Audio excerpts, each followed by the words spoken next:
Hey, everybody, and welcome back to the Wednesdays with Watson podcast. You know, I always say it. I am so excited for you to be here today. I also say, but I'm especially excited for this episode, but I kind of am today. Today's guest is none other than Laney Gibney.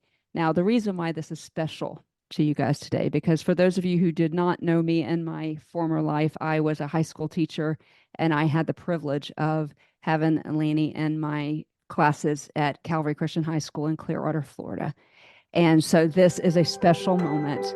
I know it is for me, and I hope it is for her. You know, Laney was there for some of those dark days, and as a 16-year-old, didn't understand what was going on, but she has gone on to do amazing things in ministry with her life, as we knew she would do back then.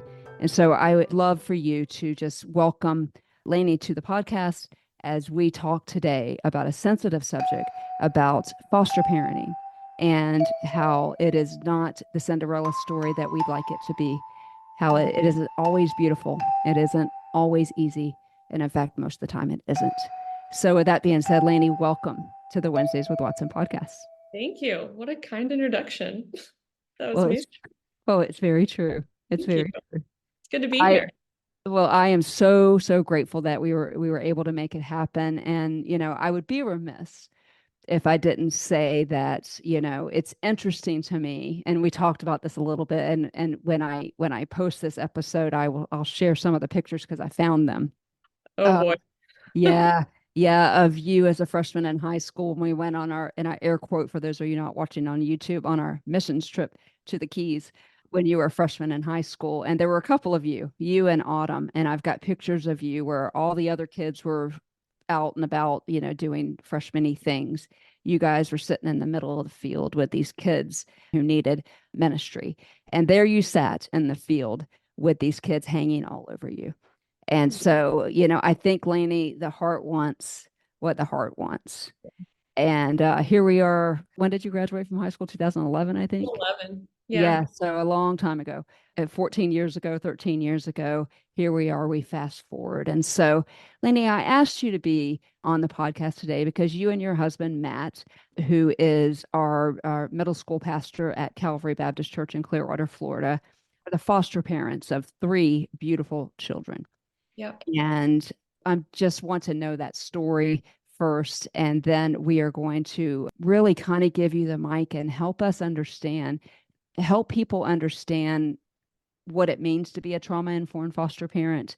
Both of us are educated, you in social work, me in trauma, and understanding what trauma is. But I don't think it's rocket science for anybody to know that if a child has been removed from their home, and that most of the time is the reason. It's not usually because their parent passed away.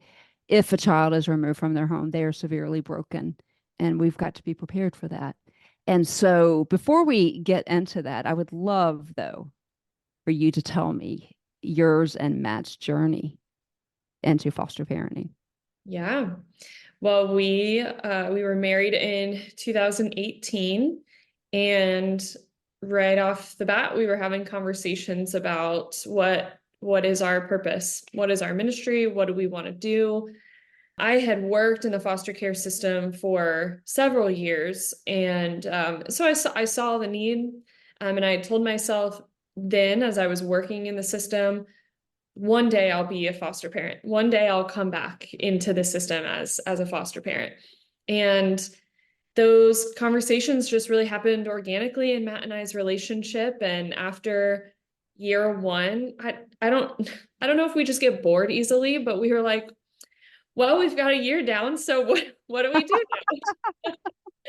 And so we started talking about taking our licensing classes and training and doing all the paperwork. And so we were licensed in early March of 2020. And Wow. yep, March of 2020. March of Nothing else happened in March of 2020. Nothing else at all. nothing significant other than us becoming foster parents. And yeah, so we had our last home visit. Our licensing specialist handed us our license and said, congratulations. And that was before we knew the world was shutting down like the next week. And she said at that meeting with us, she said, I have two girls. who need a placement, and we think that you would be perfect for them, which doesn't typically happen. That's not kind of the typical process. Usually you get licensed and then the state agency calls you when a child comes into care, and it's very immediate. Like, this child needs a home right now. Are you ready in the next couple hours type of thing. But this was a sibling set that we said we weren't going to do. I said we want one child around the age of 4 or 5. That's all I felt comfortable doing, because we didn't have any children of our own. We didn't know what parenting was. We just Been married a year. We'd been married a year. Yeah, at that point it had been 2 years by the time we got through our training and all that stuff. And all we knew was we had open bedrooms in our house, and I felt like I had time because we didn't have our own kids. So I thought, this is perfect. Let's give resources now.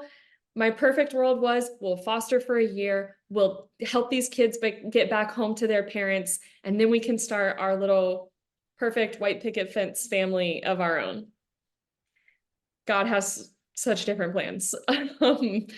So we ended up accepting the placement of 2 girls that at the time were 8 and 10, and they were coming from a different foster home that was disrupting their placement with them. So we had about 6 weeks to prepare for them. So it was really important. The system made sure that the girls could finish out the school year in that placement and stay stable, which I do give kudos to the system. They do try to make sure kids are as stable as possible. So we had about 6 weeks to prepare for them. And then May 1st, they moved in with us, and there was no parks open, no restaurants open. The mall was not open, nothing, like nothing. So we had intense bonding time for the first several months that they were with us. I didn't realize that. That is absolutely insane. Like Yeah. I can't even imagine. Yeah. Like, we would take them we're like, let's go to a park, maybe a playground somewhere. And then they had the caution tape around the playground. So we just really, the only thing that we could do was hang out with our extended family and be together in our house. Yeah. I'm going to say something, then I'm going to come back. I'm going to ask you a question, because I told you at the beginning of the podcast that I would share a few things that maybe you didn't know, but I am a product of the foster care system in the state of Florida. I was only in one foster home, and I was 13 and stayed with them for a year and a half. And a lot of what we're going to be talking about today is how foster kids bring in some behavioral issues. I hesitate to even say that, call it a behavioral issue, but that's what the scientific term is going to be when you talk about it. And I remember, Laney, when I was placed in that home, it was because my mom chose to marry my last abuser. And so I remember I was the kid, because I was a good student, and which is unusual in the foster in these situations, but I was a good student, for which I am grateful. But I remember coming into that home, and for the first time in my life I felt safe. And for the first time in my life I felt loved. And I remember even asking them if I could call them mom and dad, and of course they told me no. And I just wanted to be loved, because I had not had that experience with my own mom. And I had been severely abused. And anybody who knows my story, and listeners, you can go back to any number of podcasts to know my story. We're not here to rehash that. But here's my point, is that I had some attention seeking behavior. And for me, it wasn't punching holes in walls. It wasn't acting out. It wasn't throwing temper tantrums. It was just simply lying. Like, I would lie all the time. I would lie about the dumbest things. And they felt like they couldn't handle that. And so they put me in the children's home in Tampa, Florida, which I'm grateful for. And to this day, I would say to them, one of them still alive, I'm grateful that you put me in the children's home, because it was there that I did receive the unconditional love that I did not feel like I got in your home, because you couldn't handle my attention seeking behavior. Now, to be fair, this was 1985 or something. And literally the way it went down was the social workers and this happened to be my pastor and his wife that were my foster parents. They were not trained at all. They just stepped in when nobody else would.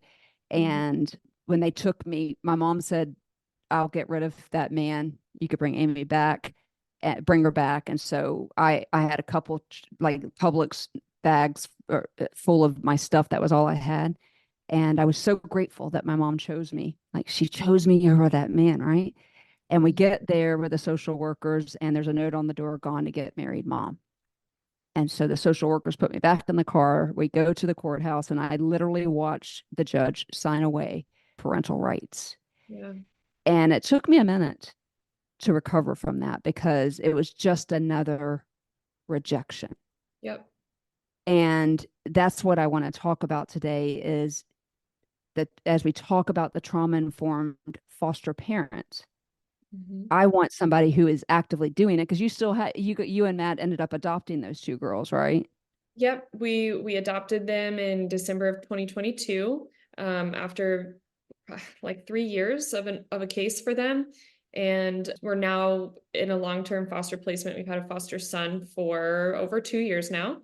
And we will most likely, paperwork successful, we'll be adopting him in the near future. Yeah, it's so precious. So that just tethers my heart to yours because again, this was a long time ago and there was no training. Is there training for foster parents in terms of what to expect? What kind of training did you guys receive before Yeah. you got licensed? Yeah, there's a state mandated training in order to get licensed. I want to say it's I'm gonna get this wrong. I think it's like 40 hours of training that we have to go through. So we spent a month of Saturdays in training with our licensing agency. So we got licensed through a Christian licensing agency, Door of Hope, but they're contracted with a state, so it's all kind of the same thing.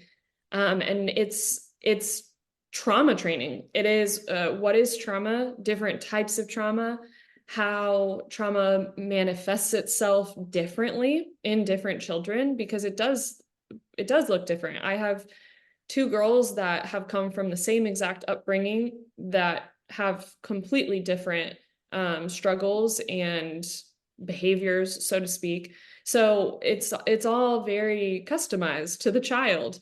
And Right. so we learn that, and we learn really great interventions and techniques, like how do you build attachment with children that come from trauma. And uh, it really takes the goal of the training is to take your preconceived idea of parenting and just flip it upside down and say everything you think you know about parenting, throw it out the window, and we're going to have to teach you something new because that's what these kids need in order to be successful.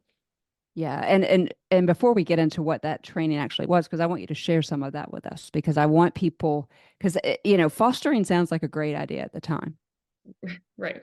right? And I So think sometimes people even sitting in those trainings think, oh, well, that won't happen to us. We can love them enough yeah. so that because what people don't understand at the foundation, when you strip all of the information about trauma down, it comes down to one thing. It comes down to safety. Right. And when you provide as a foster parent a safe environment, that child then has and will fall apart, so to speak, because they're safe and they can do that.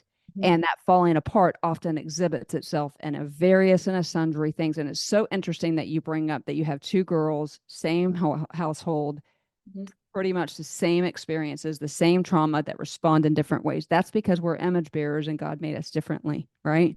And Right. so one of the young ladies' window of tolerance, as we call it in the field, for trauma and her ability and her resilience is very different from the others. And so as foster parents, you can't expect a one size fits all. And so even though you had that training, it's not like you can go to page 36, point 46.1. Oh, they told me this was going to happen. It Right. doesn't work that way. And we'll let you share that. But I wanted to lead with something that you said to me because the foster parenting is is the gospel. Hmm. It is the gospel at its finest. And you said to me on a text message, you said the one thing that I had to learn was not really about foster parenting, but it was that I had to love humans. And I mean, I had to love, in all caps, humans when it's not the easy thing to do. Yeah. Expound on that for me a little bit. Yeah. Uh, People ask me a lot, what is the hardest part of fostering, or what's the most difficult thing that you've encountered? And every single time, my answer is the amount of sanctification that I have personally been put through. It's not the kids, it's not their behaviors, it's not their trauma and all the stuff that maybe preconceived notions tell you is going to make fostering difficult. It is having to really look at myself and look at the dark, sinful parts of my soul and work them out with the Lord. It's it's easy to love people that are easy to love. It Right. it is like someone who is reciprocal to you, has a healthy relationship with you, attaches to you, someone who looks and thinks like you. It's easy to love those people, but it's really hard to love a human who doesn't show that they love you back. Maybe they don't love you back. Right. Maybe they don't want you in their lives. They don't want you to be their parent, and rightfully so. Like we weren't intended to be their parents. They want their birth parents. Right. Um, and it comes with difficult behaviors, difficult thought processes that they have. And those are the times when I've had to really get with the Lord and go, well, this is what you meant by like really loving our neighbor and really loving the least of these and the most vulnerable, because it's not easy. And I have an inclination to withdraw from people who I feel like I can't connect with, to be really defensive. That's just like the nature of, I don't know, how God created me or how I developed in my A childhood. defense mechanism. Yeah. Yeah, yeah. And so I've had to work really, really hard, and I still do. This is a daily thing. I still have to work really, really hard to get with the Lord and say, okay, I cannot, okay, she told me she hates me today. She doesn't want anything to do with me. She's giving me the silent treatment. She's being completely irrational about how we're handling this situation. But you can't disconnect from her. You cannot put your walls up and say, forget her. I'm not Right. going to do it anymore. Because that's just not an option. That's not an option with when you're parenting a child. You can't do that. So the sanctification has been so unexpected and so difficult, but so good. I mean, I wouldn't trade it for anything. If looking like Jesus and becoming more like Jesus is the outcome, why why would you give up that process? You stole the words right out of my mouth. Jesus doesn't give up on us when we go, I don't want you to be my father. I don't want, I'm mad at you. He doesn't go, okay, I don't love you anymore. And so I think that when we start this conversation with that foundation, and I know there will be people listening to this podcast who are not Christians, and there will be lots of information in this podcast that will help you. But I think I led with that because I wanted to highlight the importance of lots of people foster because it's popular or because they went to a meeting and something tugged on their heart. Some Okay. people foster because they can't have their own children. I'm sure that's a lot of people who foster they can't have their own children. And you go into it with this expectation that they're going to unconditionally love you, that they're going to accept you, that they're going to attach to you, that they're going to operate inside of a family like normal, like Mhm. Laney, you come from a fantastic family, and I Yeah. don't know about Matt's family, but I know your family. You come from a fantastic family where all the experiences, even though you have a crazy brother, all the experiences were. Love Jamie. Shout out to Jamie. But yeah, you were coming from this perception of, frankly, I think you would agree with me, and I hate this word because it's so overused, but almost a privileged Oh, yeah. family in Mhm. so much as you had two parents who loved you, not Yep. talking money or any of that stuff. You had two parents that loved you. And then now you bring these two children into your lives who have experienced trauma. And look, if nothing else, if zero else happened to those two girls, no abuse, no, they were fed, they were housed, they were all of that. One thing happened to them, that this love that you talk about, that you have to bring from the depths of your soul, is Mhm. going to bring them back is they were rejected Mhm. by the person who brought them into this world, either by their behavior or by their choice. And really, those two things are the same thing. And so I don't want to get too sciencey here, but the majority of the issues that are going to be experienced inside of a foster home is two things. One, I just mentioned, they feel safe. And Mhm. so the body is going to begin to bring down the fight, flight, or freeze. The Right. brain is going to begin to go, okay, I don't need to worry about a roof. I don't need to worry about clothes. I don't need to worry about food. I don't need to worry about my dad hitting my mom. I don't need to worry about my mom doing drugs. I don't need to worry about any of that stuff because now I'm inside this safe home. And Right. there's Laney, there's almost this moment in your brain, and I've both experienced this and educationally know this. There's almost this part in the brain where it goes, what now? Now what? Mhm. Now what? And Mhm. so attachments are the issue. Mhm. And oftentimes children will misbehave to get you to give up on them. Mhm. How many times in your social work did you see foster parents lose that battle, cry uncle, because Mhm. the kid will test you? Oh yeah. Yeah. I mean, if you think about how much biological kids test their biological parents in just a typical family, uh, how much more is a child who has no foundation of secure attachment, no experience of a healthy familial relationship in any way. How much more are they going to test and say, put your money where your mouth is? Yeah. You say you love me, you say you care about me. Let's see. Yeah, well, you love me through this, Yeah. and kids will actively try to destroy that relationship as a defense mechanism. Yeah. Yeah. Well, and I also think that, well, I don't think a child who has only experienced trauma and just, I'm talking about like the negative, chronic negative and chronic trauma in their childhood, they truly begin to believe the lie that they don't deserve anything good in life, that they are destined for chaos. They are only bad. They deserve all the bad things that happen to them. So when you remove them from that environment and then put them in a healthy, safe, and loving environment, their mind is still telling them, you don't deserve this. Like you are supposed to live a life of chaos. You're supposed to experience negative things. So it becomes like love and safety and security is so foreign to them that they don't know what to do with it, and they just default back to what they do know. This is becoming too comfortable. This is becoming too secure. I got it. Like, I'm going to have to do something to create chaos because that's where I'm comfortable and that's what I know. That's such a valid point. It is what they know. And even I'm not a child.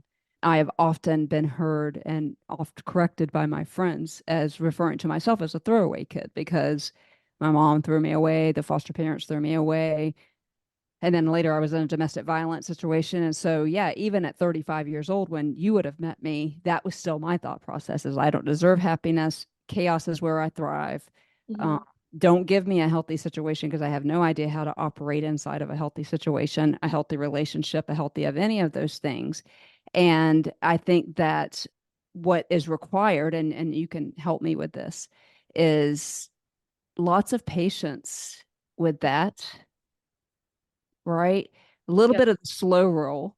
Like Hmm. I think that foster parents get excited and they roll out the red carpet and they give them everything that they've never, you know, ever had before, and it's overwhelming to them because, Hmm. like you said, their experiences have indicated to them, this is my lot in life. Hmm. I don't deserve this. These things that have happened to me are my fault. Hmm. Because the fact of the matter is, and this is scientific proof, is that children from a very early, from babies, so babies, for example, they literally think that they are the center of the universe. This is not just Watson pontificating. This is truth. Okay. Babies believe that they're the center of the universe because that's how God made them, because they have great needs. Hmm. Well, after healthy parenting, they real, after about 3 or 4 and lots of healthy parenting, they realize I'm not the center of the universe. But when they don't get out of that I'm the center of the universe mode, when they get abused, when they get left, when they get fill in the blank, because they still think that they're the center of the universe, guess what they think? It's my fault. Mm-hmm. And so there's these foster kids walking into these foster homes still believing that they're the center of the universe, and not in a narcissistic kind of way. That's not what Right. I mean. They've Right. just never been parented out of you're Mm-hmm. not the center of the universe. At one point when you were 9 months old, yes, you had needs and you were the center of the universe, but you're not now. So not everything that happens is attached to you, is about you, or is your fault. Mm-hmm. So when the girls first came in, and I want to be very respectful of them because they are now teenagers Mm-hmm. and they could very easily listen to this podcast. What were those early days like for you and Matt? I think I cried every night for the first week. And I looked at him and I said, what have we done? And it was nothing that they had, the girls didn't do anything. I just said, what have we done? Our lives will never be the same again. And we had no idea at that time that we would be adopting them in the future. But even if they had left our home, our lives were forever marked Yeah. by the time that we would have had with them. And those first days I remember them being fine. They were very mellow. The girls were very nervous, very scared, and this is their personality types, because I know not every foster family or child has this experience. Some do come in like tornadoes. That's just the reality. They were nervous. This wasn't their home. We were complete strangers. I was just writing the other day and I had a thought. What would it be like as a child to be removed from everything I had known, people that I was familiar with, and then I had to fall asleep in a stranger's house? And I Mm. had no idea who they were. I had no idea if they would hurt me. I had no idea if they were safe, if they were nice. This isn't my bed. It doesn't smell like what I'm used to. It doesn't feel like what I'm used to. Personally, I'd be staring at the door all night, like, are they going to come in to my room? It's just, there was just apprehension at the beginning I think on all sides. Matt and I tried to play it cool. Looking back, I'm like, there's no way we actually played it cool, but we tried to just like, okay, act normal, because we have strangers in our home and they are in a stranger's home. So everyone was just kind of tiptoeing for a while, trying to figure out what are the rules here. Like, that's the other thing, is that every family and house has a culture, Hmm. whether you realize it or not. You can have a list on your refrigerator of rules of this house, but there's 1,000 more. Unspoken. Yeah, there's 1,000 unspoken rules for every rule that you put on the refrigerator. And that's what I saw all four of us trying to navigate, of the girls being really hesitant because they didn't want to break any rules. They didn't want to upset us. They were really scared of what our reactions would be if they messed up. And then it was really important for Matt and I, when something did go wrong or they did do something that like wasn't right for our home, to come in and approach it with grace. Hey, I know you don't know this rule. This is kind of, you're not in trouble, but here's what we're expecting in the future. And here's why. We were always explaining, here's why we do things this way. It's always for your safety. It's always for your well-being. It's for the stability of this home. This is why we have these rules. And then it really made Matt and I evaluate what rules had nothing to do with the safety and stability of our home. Wow. Those are probably really stupid rules for us to keep. So you had to pick the hills you were going to die on pretty Right. much. Yeah. Right. And it came down to safety and stability. I think listeners, because we are talking about a trauma informed, she just dropped a foster parent. She just dropped a gem on us in that it is like safety, security, stability are the most important things. And everything that you do really needs to be driven in that direction. And Right. so I think that's so important. I remember I remember it, like I can remember in this moment, even in my body right now, I remember what you're talking about. Like the first time I ever had my own bed was in this foster home. Mhm. And I remember laying in that bed, like moving and not touching another human, Mhm. or the sheets were clean. And like you said, the smells were different and all the things. But I also remember thinking to myself, and like you, and it's very important that you just pointed out that everybody's going to be different. So Mhm. I was all about not screwing it up. Mhm. Like I was like, I am going to be the best kid ever. I'm going to make my bed. I'm going to work hard. I'm going to do chores because I don't want these people to not want me. Right.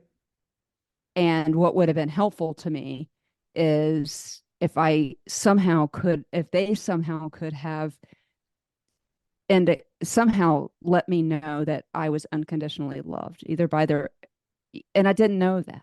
Yeah. That was exactly what I was thinking as you were talking. And I'm remembering all the conversations. And still, this is 4 years later, we are still teaching our girls what unconditional love is. Because I remember the first time we had a major blow up. And one of them was weeping, crying in her bed. And she said, I'll just pack my bags. I'll just pack my bags. And I'm like, what are you talking about? I had been upset, I had been angry, but when she said that, I was like, what are you talking about? She goes, it's fine. It's fine. I'll just leave. Like, I've messed it up. I'll go find somewhere else. And I said, this isn't how we operate here. First of all, you're stuck with us. Sorry. But secondly, she started articulating that she really thought that we didn't love her anymore because she had messed up and because we were angry. So being upset and being angry equated in her mind, there's no more love here anymore. And we had to really teach them unconditional love and unconditional love of the Father. And nothing you do can earn our love, and nothing you do can lose our love. Like it goes both ways. You don't have to be perfect. You don't have to do all your chores and say all the right things. And I don't want you walking on eggshells here in order to earn our love. But also, if you mess up, we do reserve the right to be upset and possibly provide consequences if appropriate, but that doesn't mean we don't love you at all. Yeah, unconditional love. It's tough. And some kids with attachment disorders, will balk against that, and they will Mhm. do whatever they can. Steal, run away. Mhm. I mean, I'm talking massive, massive behaviors that it doesn't sound like you guys had. And those cases, and I think this might be more true about teenage boys in the home. Mhm. I don't want foster parents to walk into it, and I hope everybody gets training on trauma. That's I've just spent thousands and thousands and thousands of dollars to get a doctorate degree just on trauma because that's how vast it is. Mhm. And so I think part of the takeaway here is you got to know your kid and you got to know them quickly. Yeah. Like you don't get the 8 years that you would have had with the youngest one to learn her personality. You have to understand, and it goes back to your quote, I had to understand that I have to love people. And when I say love people, I mean really love people. Mhm. And for those of you out there listening who are fostering, you're like, well, I didn't have that experience because my kids weren't timid and scared. They ran away, or they took a baseball bat to their room, Mhm. or they harmed another person in the home. Yeah. Those things happen. Mhm. In your experience, what are the kind of supports that those kind of foster parents that are having massive issues, Mhm. like these children, and sometimes we're talking, we can range from significant learning disorders to defiance disorder, any of the conduct related disorders, Mhm. because what happens, for the listeners, and Laney, I know you probably know this, is what happens when there is trauma, especially early trauma. This is why there's so much focus on early childhood and adolescent trauma, is that the significant brain changes happen in the brain.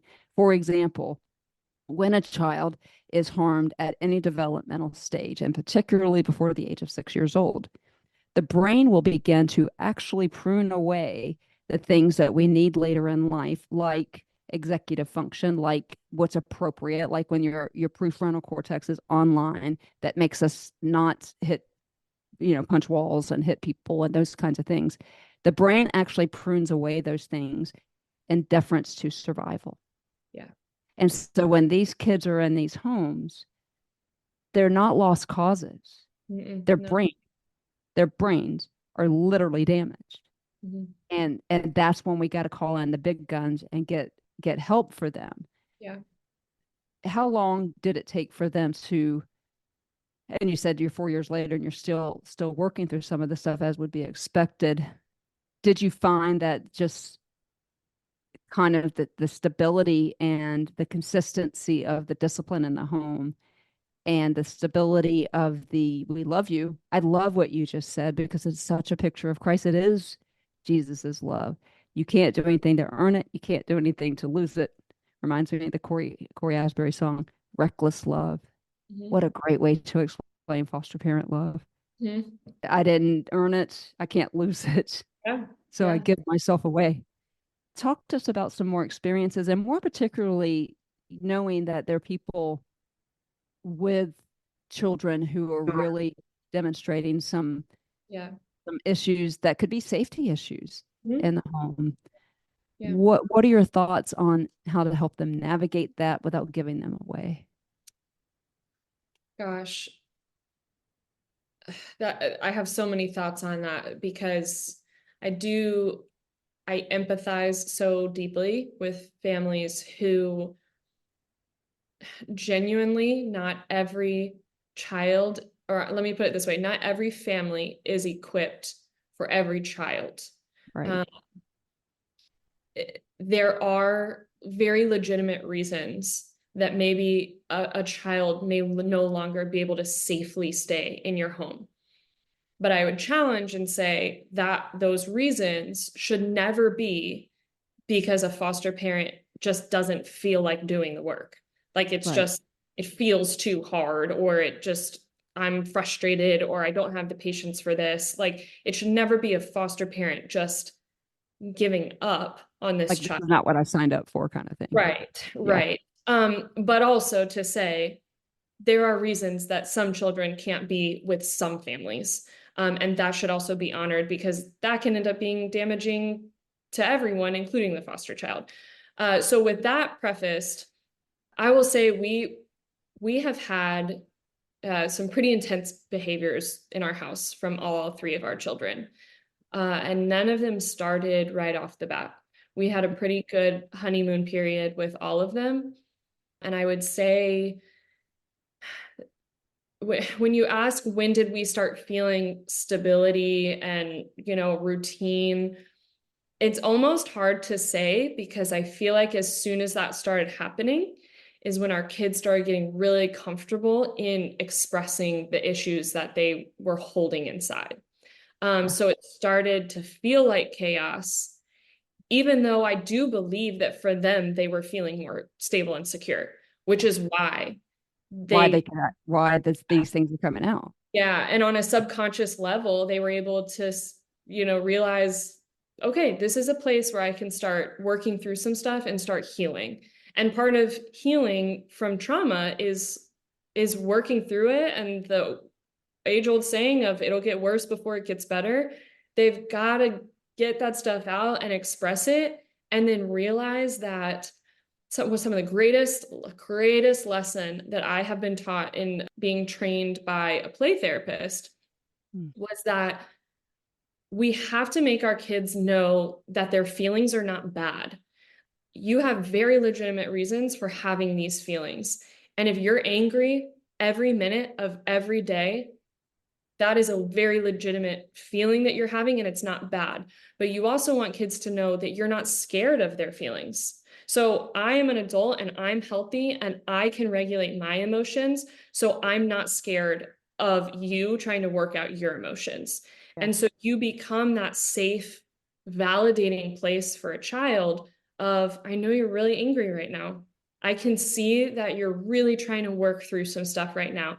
I'm not scared of it. I don't feel angry. I'm not angry at you. this is a safe place for you to be able to work these things out. And it's not a magic pill, like it's not an instant fix pixie dust, but over time, a child learning that I can get these emotions out and I can express them and feel them, and my parent or foster parent or however they see you is still loves me and still cares about me and is not scared of those things and doesn't try to make me stuff it back down inside. That's what brings healing, and that's where you see children start to heal and stabilize. And again, I don't want to paint this perfect picture fairy tale, because we're going to be doing this for the rest of our lives until Jesus comes back and makes all things new.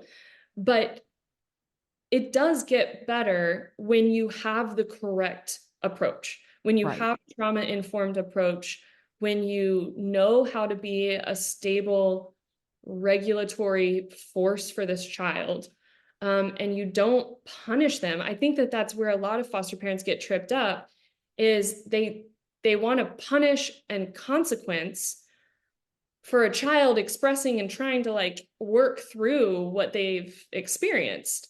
Yeah. And I see you've been talking about kind of like the fairy tale rose-colored glasses foster parents.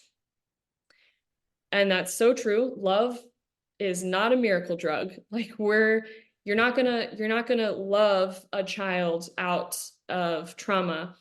But I see another type of foster parent as well that is very rigid and what I would consider like traditional American old school parenting of, I'm going to hold really firm boundaries. I run a tight ship. I'm very strict. And it's almost going in of this child's going to learn. Like I'm gonna whip them into shape. We have high expectations here, and you're gonna fall in line. And so then when a child doesn't do that, because it's literally impossible for them to do that, you start giving them consequences. And consequencing a child who has experienced trauma almost never works, because they're either not scared of consequences, like these kids aren't fearful of you and your consequences, like they don't, They've been they through worse. they've experienced the horrors of life. Like they don't care that you took their TV away. They don't care you took their cell phone away. Like they're not scared of these things. They will figure out a different way of surviving. Um, or they just don't connect. This consequence is happening because I did this. If I do something different, then I won't get a consequence. They don't have that cause and effect development in their brains. So a therapist has told me, always, always, always connection over consequence. You always want to connect with a child through their struggles over choosing a consequence. And it just is the most backwards way of parenting.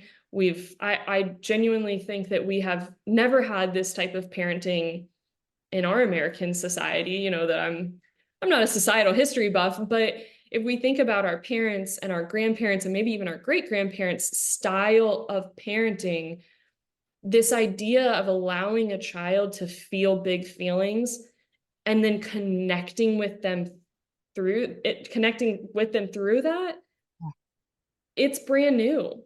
And I have foster moms they're in community with me, and they're all the time, they're like, this is so hard. This is so difficult. I don't know what to do. I think I just messed this up. I think I shouldn't have said that, or I shouldn't have done that. And I've missed my opportunity for connection here. And I've had to tell myself and these other moms, we have to give ourselves grace, because we are pioneering this type of parenting. Like most likely we have never seen this type of trust-based relationship connected parenting before modeled for us. So we're fighting against our instincts, and we're fighting against what we have known and how we've been raised. And we're trying to do something totally new and different for the sake of these kids. Yeah. Wow. You said so much there. With the thing that you basically just explained to me, that style of parenting. And by the way, that style of living in community in general with people that have been through trauma. Mm-hmm. And I'm grateful. I have a team, literally a team of people. We call them Team Amy, from life coaches to have somebody that I completely work with just on nervous system regulation, to Mhm. my counselor, to my friends. But the Lauren Starnes, who was on the last episode, well, by the time this one, it would be 2 episodes ago, talked a lot about nervous system regulation. And so I worked with her for a full year because whether you remember how type A I am or not, I don't know. I don't even know that I was alert enough to be type A when you knew me, but I'm very high strung because I have a deep, deep history of trauma. Mhm. And no one, and that was my experience, was walking into rigid environments, expected to be a normal child, normal, and again, we're air quoting if you're not on YouTube, a normal child without any normal experience. And Yeah. so what Lauren did for me over the course of a year, and this is the way she worded it, she said, I'm going to let my nervous system hold yours. Mm. And so what you explained as being this constant, steady presence of this regulated nervous system, and I'm going to get to how making sure you stay there in a minute because I love you. But yeah, you come to them cool, calm, collected, and now we say connected. I love it. Connection over consequences, but cool, calm, and connected. And you say to the child, hey, I know you're feeling big things right now. And you know what? That is so good. Mhm. I'm so proud of you for feeling those feelings. And Mhm. I want you to know that as out of control as you feel right now, I'm good. I'm good over here. Mhm. Like I'm chill as a cucumber. So I can take it. So I'm here to help you process those big feelings, whether that means you don't speak to me at all. What you mentioned play therapy, huge, Mhm. huge. I just I did a lot of research for a recent class that I did on both play and art therapy. Mhm. And in both of those therapies, you will often get out of those children things that you would never get out of their mouths.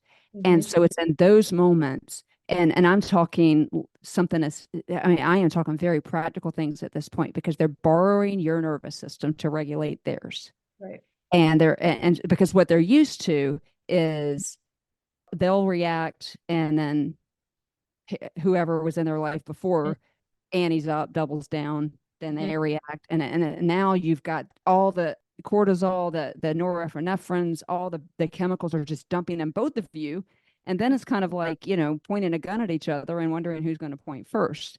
Right. And so what you just described to us, and I do agree with you that it's a pioneering, it's a new way of thinking about not only parenting foster children, but about existing in general. It's like in the body of Christ, we're all going to have these times when it's chaotic, when our enemy, who is the prince of chaos, because Mhm. we do not serve a God of confusion, he is not the prince of confusion. That would be Satan.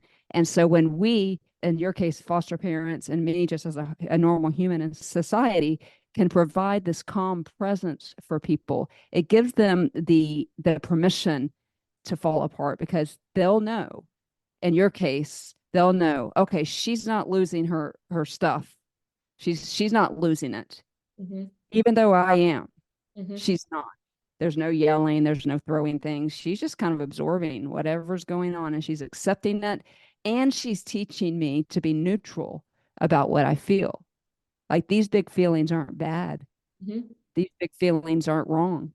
Right. These big feelings are just what they are. This is how God made me. Mhm. And so what you just described to us is so important in working with children is that you have to remain the calm, steady presence at all times. And when you can't be that calm, steady presence, and you need to be self-aware enough to know when you've had it up to here.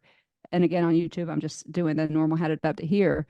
When you're in that space, you need to walk away. Yeah.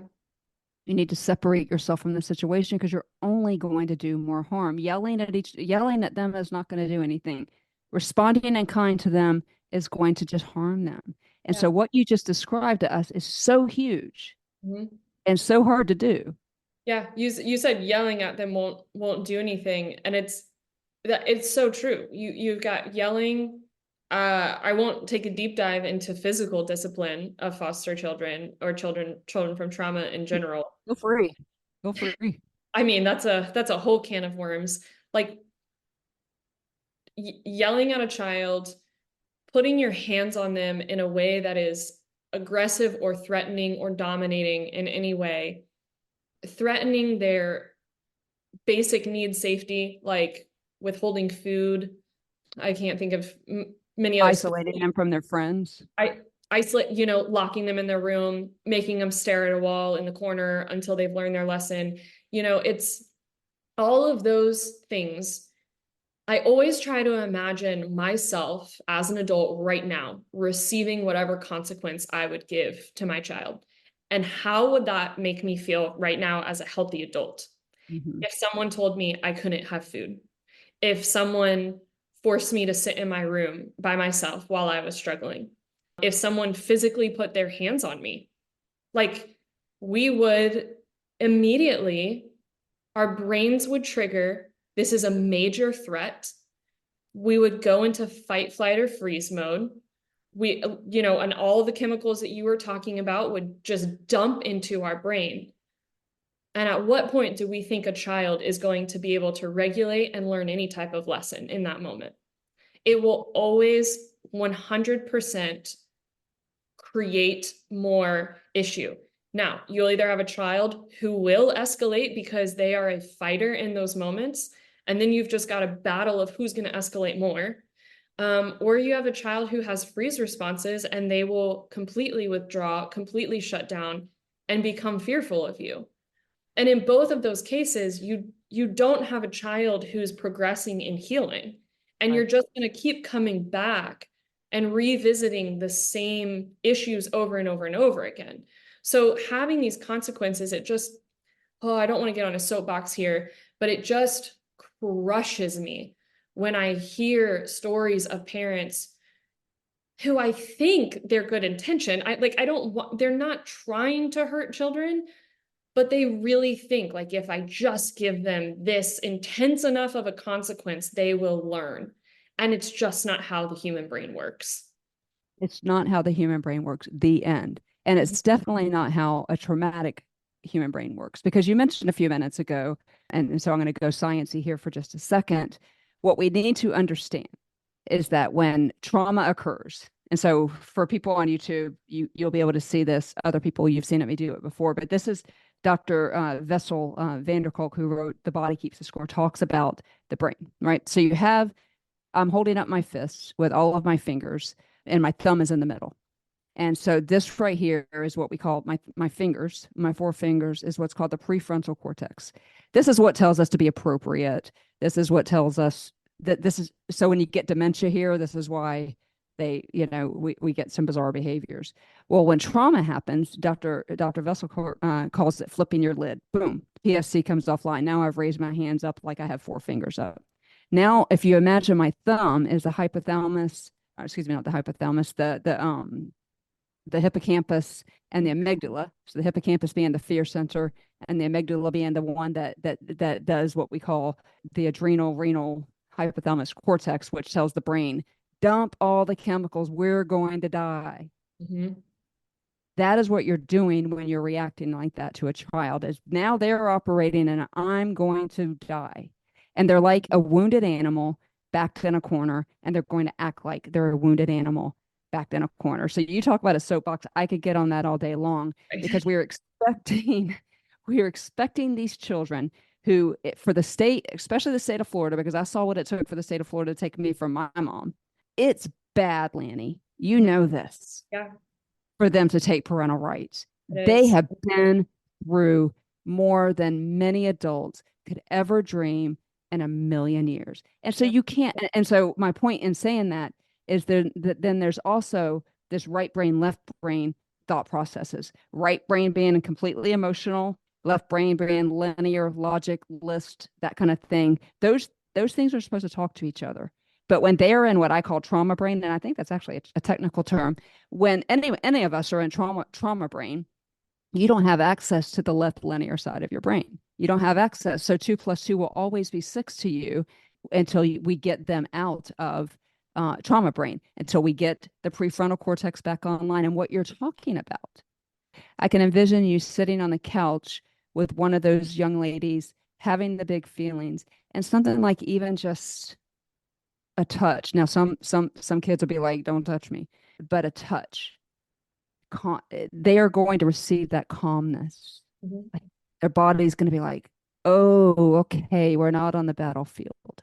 Oh, okay, not Mhm. on the battle." Mhm. And you can almost see this click down of the escalation of whatever's going on. Mhm. And then you simply look at them and say, okay, I know that this was about the fact that I told you you couldn't wear that to school, Right. but let's talk about what it's really about. Can you tell me what's really going on? And you notice me lowering my voice Mhm. because they're borrowing my nervous system. Can you tell me what happened? What happened in your brain? Mhm. What triggered? Because that matters. Mhm. That matters. And what you get from that is healing. And you get adults who will look back and go, I remember when did they call you mom? They don't, they call us Matt and Laney. Okay, so That's their choice. Yeah. got you. So I remember when Laney sat on the couch with me when I freaked out because she wouldn't let me wear that to church.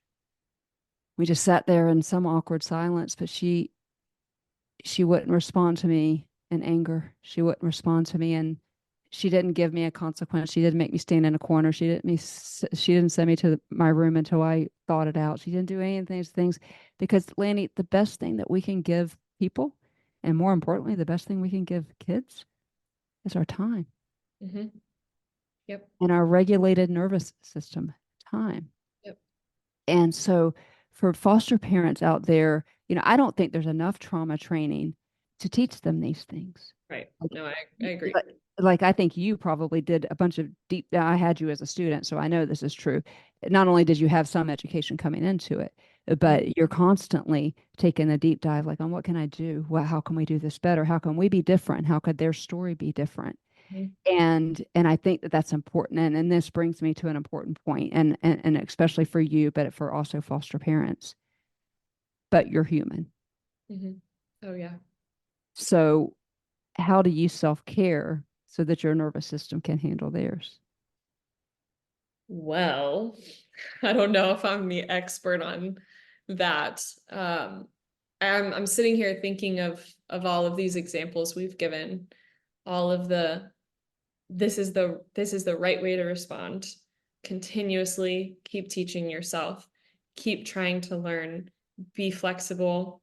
You can't be rigid. You can't think that you know everything because you're never going to know everything. But I'm also thinking of like what happened in my house last night.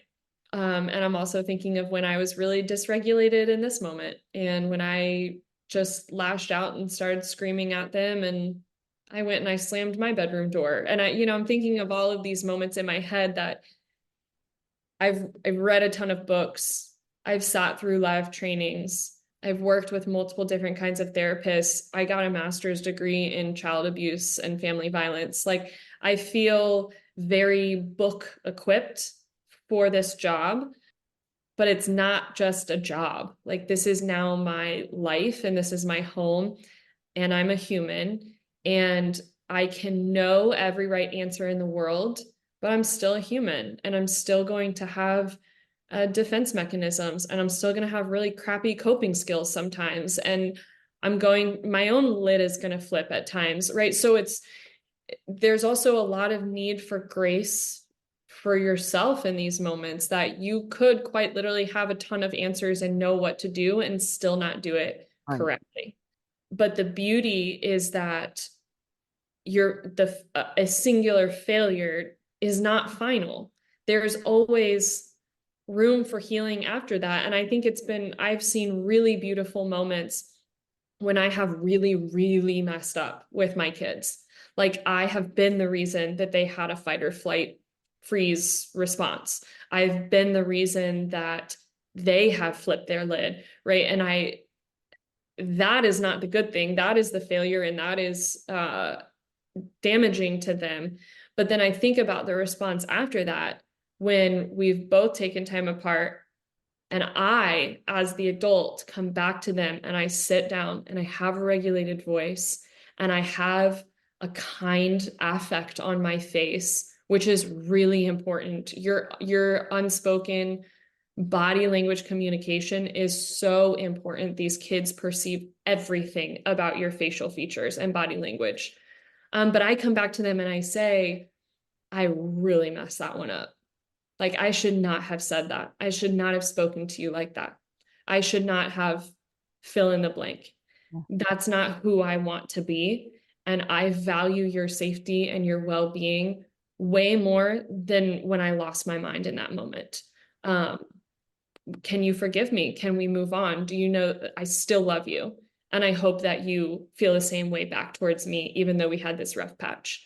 And that also teaches them when I lose my cool, when I feel these big emotions and I don't handle myself in the right way, there are ways to restore relationships even after you've messed up. And I think that that is so important, that the way you are going to fail in certain ways as a parent. You are going to have moments that you're not proud of and you're not going to do it by the textbook. But the way you respond and recover from those moments can be a lot more healing than maybe even if you had responded correctly the first time. Right. And a teachable moment. It makes them feel less alone. Like, oh, you mean you don't have to have gone through all these things to feel these big emotions and to slam doors and to throw I mean, I threw the other day something happened and I literally threw my phone. First of all, it's $1,000 phone, Watson. What are you doing? Right. But secondly, completely flipped my lid. And it's a human response. It's particularly a response to those of us with trauma in our background. And so I don't want people listening to this to think that they have to do it perfectly. But I think what you've said here today is so valuable in that you can't walk into this with a rigid, because by the way, a child's response to trauma is often being rigid. It's being perfectionist, like they need to be perfect to themselves. They're going to be hard on themselves, all of those things. And so I think for them to have modeled in front of them, hey, when you do flip your lid, when you do lose it because you're not perfect, and particularly some things are going to set you off, and especially as you know, for those of you foster parents who are raising them, you know, when they hit puberty and all of the things, I mean, all of the normal issues with raising kids are still there. Oh, and yeah. then, and then you have these trauma issues that are and attachment issues. And the sad part, Laney, is some kids will never attach. Mm-hmm. And some foster parents need to hear me say that. Mm-hmm. You could do everything we're talking about here today, and we're not perfect, and we're here for educational and entertainment purposes only. But I think there's been some good wisdom shared here. You could do all of those things right, like you said, and it still, unfortunately, not work out. Mm-hmm. But at the end of the day, if you're going to foster a child and you're buying into the white picket fence dream, then you might need to spend your money and your time elsewhere, Yeah. like supporting foster care organizations or volunteering in a children's home or volunteering in something, because this is a calling. This is a Yes. high calling. We talk a lot at our church in particular about unreached people groups, and these are they. Mm-hmm. Yeah, have they heard the gospel? Sure, but they're unreached in the sense that in their brains it all doesn't make sense. Like, I'm going to church learning about a good God. I'm going to church learning about faith and love and how much Jesus loves me. Well, if he loves me, why did he let this happen to me? And so it's complicated, and it's not for the faint of heart, and it's a mission field. Mm-hmm. And that mission field, as the Bible says, the harvest is plenty, Mm-hmm. but the laborers are few. Mm-hmm. So thank you for being one of those laborers as a product of this system. And like I said, the best thing that ever happened to me was I went to the children's home, and so I didn't bounce from children from foster home to foster home. And this was in the 80s when, yeah, that was exactly how it was done. Stand in the corner, physical punishment, isolating from friends, none of this stuff. This is why I wanted this podcast to be the trauma informed foster parent, because there's foster parents out there that are doing some of the things that we've talked about, that you would might do in a normal family, though I would argue that some of the things, and I'm on the same soapbox as you are, as that pertains to physical punishment, we should probably should just not do that, period. I loved what you said. Like, what if we did that to a full-grown adult with a fully formed brain? Right. Like, how would that work out for us, you Right. know?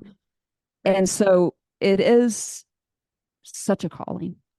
Mhm. And I'm so proud of you for what you're doing and what you will continue to do. I guess my last question to you is, as a part of, we both go to, again, I mentioned this already, we both go to the same church. It's a rather large church.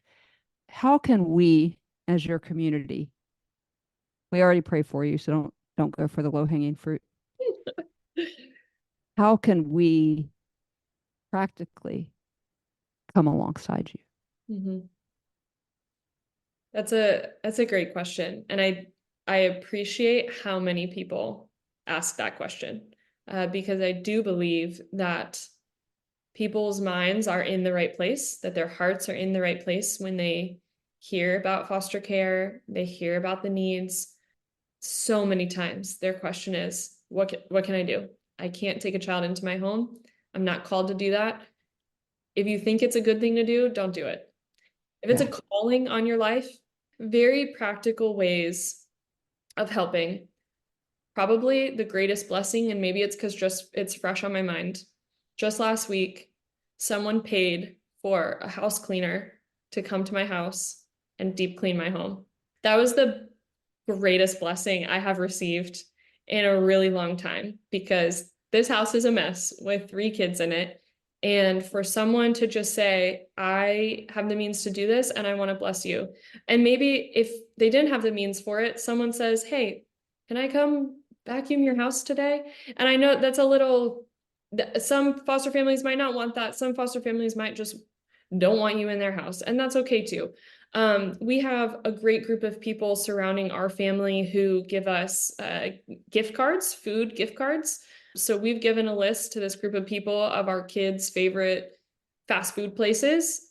So they just give us support that way. And that feels You really, email us that list.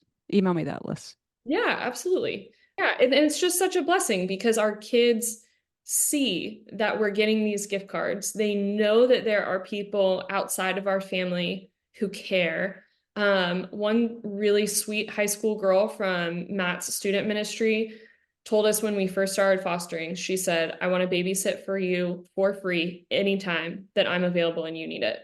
And we have tried to pay her a dozen times, and she always nope, absolutely refuses. She said, this is my service to you as a foster family.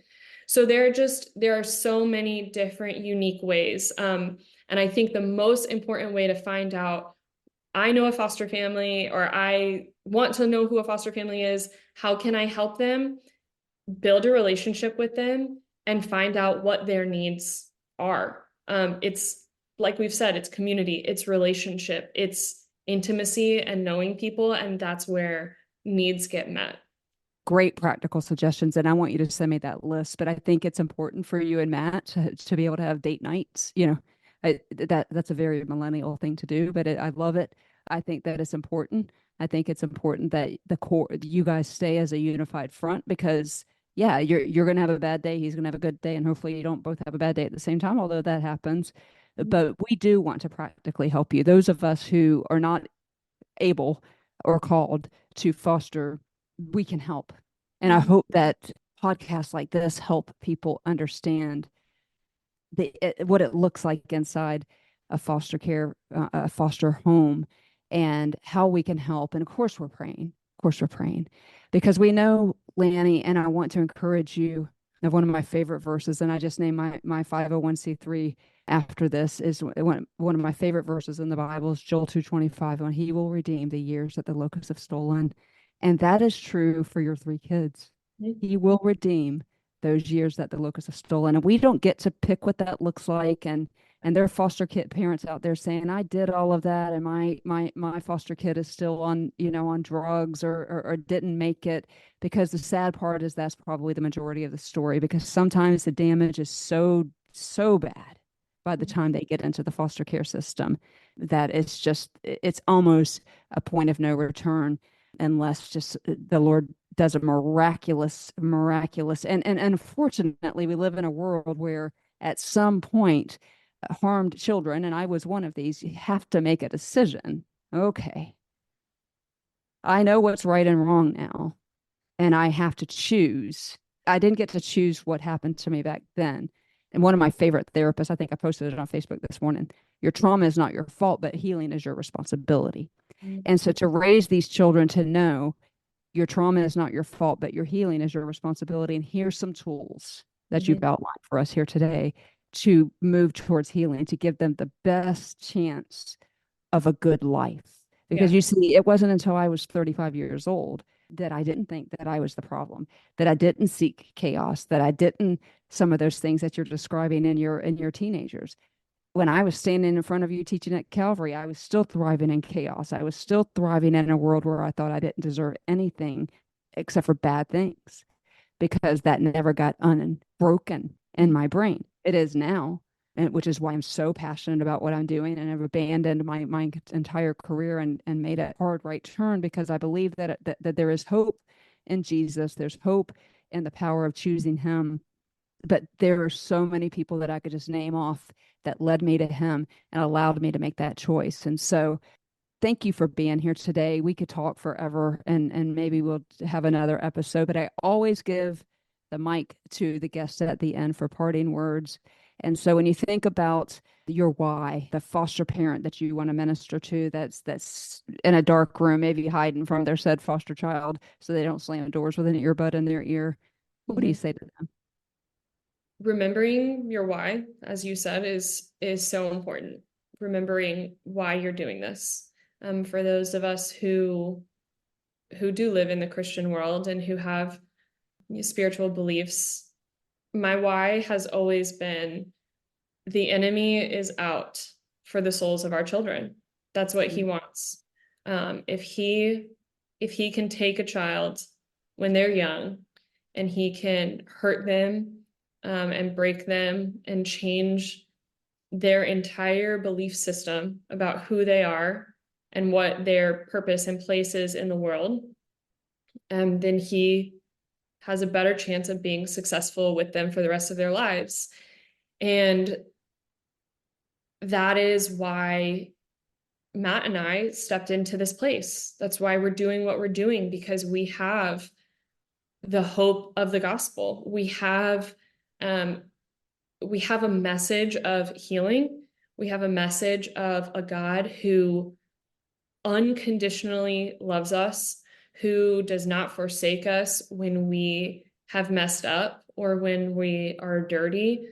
We have a God who runs and pursues us to come home. And that is what we want to display to these kids who, if we didn't step into this place, then who will? If we're not going to do it, then who's going to do it? And there are times where there are intense struggles. These are the deepest emotional struggles. These are some of the darkest places that I have found myself in, trying to, like, you're looking evil in the face a lot. And I'm not saying that these children are evil, but what they have experienced is evil. And you are coming into a place where you're looking it in the eye and you're saying, you don't rule here. You don't own this place and you don't own this child. So remembering why we're doing this, it's not self-serving. And a lot of times Matt and I have had conversations where we've said, man, I just wish that they would have a little more gratitude. The other night, I found myself saying, you're welcome for giving you a totally different life when you could have been abandoned for forever. And I have to catch myself in those moments, because it's not about me receiving a thank you back. And it's not about me receiving like a pat on the back and a warm hug from a child that says, thank you so much for being my savior. Because it's not us. Like, we are not the savior. We are the vessel in which the savior can work if we are willing. And so that's what I would say. Hold fast to what your convictions are. Hold fast to what you know you are called to do in life, even when it gets hard. And continue to read books and listen to podcasts and educate yourself and never think that you've come to the end, because there is always something new to learn and something new to implement. And your children or child are always in the process of healing. You have not come to the end. Right. And very similar to us. We think because we're adults that this isn't how God deals with us. He lets us borrow his nervous system. He holds on to us. He deals gently with us. He loves us unconditionally. I think of the movie Sound of Freedom, and as you were talking, I just kept thinking, this is the message to Satan: is God's children are not for sale. They're not yours. No. And we will step up. There will be those of us that step up in whatever capacity God wants us to, whether it's somebody sleeping in our home, or a podcast like this, or money, or time, or effort, or prayers, or whatever. But this is the opportunity to change the world, because Satan wants them. And especially in this culture, more than ever, they are faced with more things than we ever could imagine. Even as a huge age difference between you and me, these kids right now are dealing with things that we never even could have dreamt of. And so I love that, remembering that Satan is our enemy, but the star of the story, as we talk about in this podcast, Jesus, will be glorified, and he will make all things new. Yes. And until that day, we can remember that he will also redeem all the years that the locusts have stolen. Because again, those of you listening to the sound of my voice and to Laney, you see and you hear a child, an adult child, who watched a judge sign away your mom's parental rights, effectively saying, she didn't want you. And here I am, and I am not perfect, and I am still in counseling. I have Team Amy, as I mentioned, but I'm okay. Satan didn't win. Yeah. Doesn't mean that he's not still trying, but Satan didn't win. And so thank you for what you do. Thank you for being here today. I am always here. I am praying for you and Matt, and any way practically I can help you at any time. You let me know that. I'm so, so grateful for you. Never in a million years did I dream 14 years ago, when I looked out of the right side of my eye and saw you sitting in my chemistry and anatomy class, that we would be sitting here today having such a kingdom advancing conversation. I'm so proud of you. I'm so grateful for you. And those kids one day will stand before God because of you and Matt. And you will stand before God, and Matt will stand before God and hear, well done. So you keep fighting, girl. You keep fighting, and know that we're here for you. Thank you. Thanks for being here. Okay, guys, we will be back in 2 weeks. We are jumping into a couple more trauma-informed series. I don't quite know what I have for you next, and so you will just have to tune in to be surprised. I did want to mention, as I did at the beginning of the podcast, that there is a brand new feature in the show notes. So if you look in the show notes, there will be an opportunity for you. It'll say send a text message. So if you have a question for Laney or for me, hit that button, send a text message, give us your Instagram handle, and we will answer your questions at the best of our ability on Instagram. So again, just right there in your app, open it up, hit send a text message, give us your Instagram handle with your question, and we will answer that to the best of our ability. Until then, Laney, I'm going to say to you, and I want you to say this, there's 3 precious children, and Matt too. And I say it to our audience. I don't close a podcast without saying it. I believe it with my whole heart. Laney, you're seen, you are known, you are heard, you are loved, and you are valued. We'll see you guys in 2 weeks. And she says, well, love me for me, not for what I have done or what I will become. Who will love me for me? 'Cause nobody has shown me what love really means, what love really means. He's waiting.